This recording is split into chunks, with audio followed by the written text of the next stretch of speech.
Well, good morning, everyone. David Paul speaking. It's 5 to 9 here in the UK. That's the middle of the night in the US.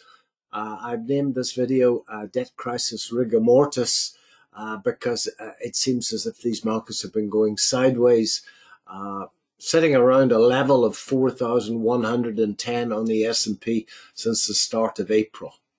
I'm not particularly worried about the debt crisis. I think that the issues are far too big on both sides of the political divide for some form of solution not to be found.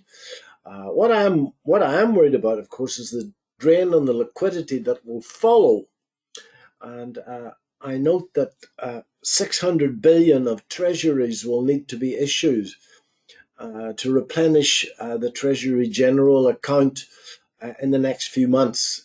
And that, folks, in my humble opinion, I'm no economist, will be quantitative tightening on steroids. So it will in fact drain the liquidity significantly out of markets, something we need to watch for. So yesterday we had a nice bounce. S&P was up 48 points on the day, and that pushed the VectorVest Composite up, and it pushed clearly a green light in the price column of the color guard. So the shortest measure of the trend on VectorVest is up. Underlying trend is in fact down, and we've got a confirmed down in place that's been down since February. VectorVest advocates caution when buying stocks at this time. I think that we're still right in the middle of this range, folks. Although we had a good day yesterday, certainly I wouldn't call it a breakout by any stretch of the imagination. So if we have a look now at the VectorVest Composite itself, that's the VectorVest Composite, folks, over the last year, and you can see that we've been stuck in this range, and then over the last 6 weeks we've been in this really tight range, and I think you can see that we're still within that tight range.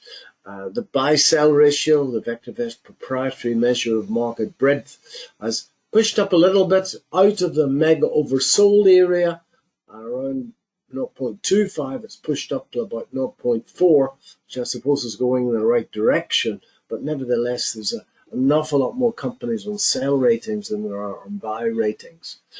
This formation and this flat formation, with all the bad news that's been thrown at this market, is to me quite positive, but I tend to be overly optimistic.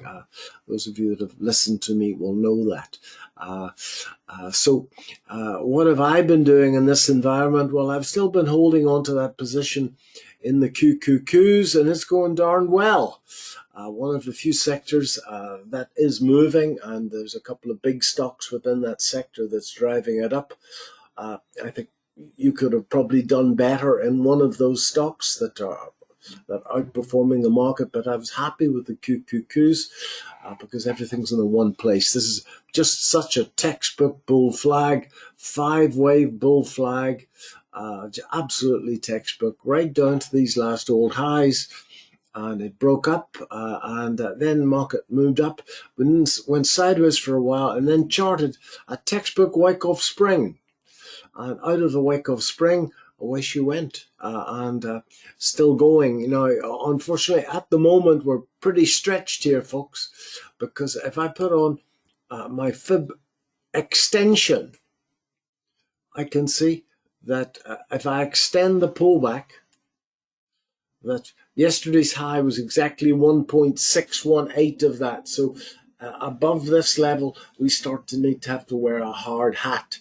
The measured move is still way above the market, still a little bit to go. So hold it, but I think tighten stops there, and maybe taking a bit of profit.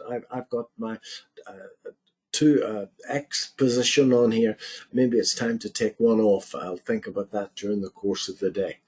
I've also taken a position short of gold, and if you've been listening to me for the last week or two, I felt that gold was moving up from this low, and this pattern tends to be the final act. It's what the Elliotian folk will call a diagonal, or a common technical language, a rising wedge.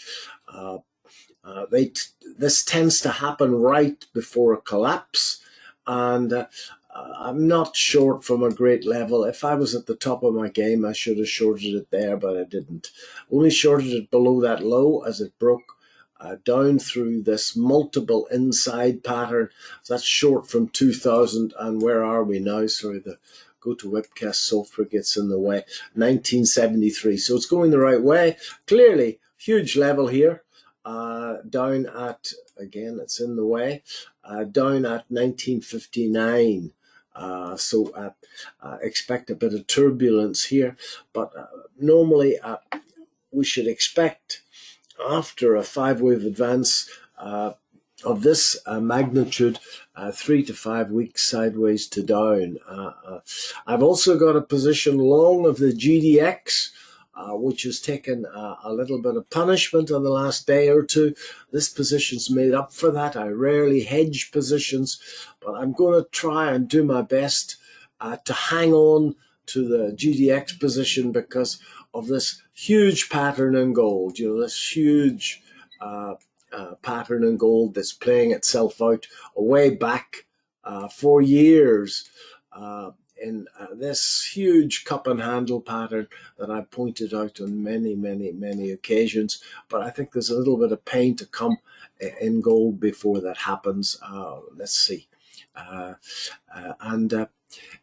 S&P itself, folks, well, the S&P, I promised myself yesterday that I wouldn't trade, and I haven't traded. This is last Friday. And there was an inside. I like inside bars, not because they predict the future that well, but because the risk associated with trading an inside bar is just so low in relation to the potential target. But I didn't. That was very late in the day last Friday. I didn't trade that. I didn't see anything to do on Monday or Tuesday, but I couldn't resist this one yesterday. There's this big, wide-ranging bar, and then we got 1, 2, 3 inside bars, and then it broke, and I closed above this bar, and I bought in there and took 20 points. That's really all I've done intraday this week. So very quiet week intraday for me. Yesterday morning, I was determined not to trade at all until the market broke out of this range. If you have a look at the daily chart, you can see, get rid of all my lines, you can see that we've broken out of this one little range here, but we're still encapsulated in this tight range that goes from 4050 to 4160 odd. And I would like to see it break one way or the other. I think that a positive resolution to the debt crisis will initially cause us to move up, and probably move up very strongly indeed. I think the market expects what I expect, that the stakes are too big on either side for some form of solution not to be found. But I do worry about the liquidity crisis as the Treasury General Account is refunded with that huge amount of money, $600 billion.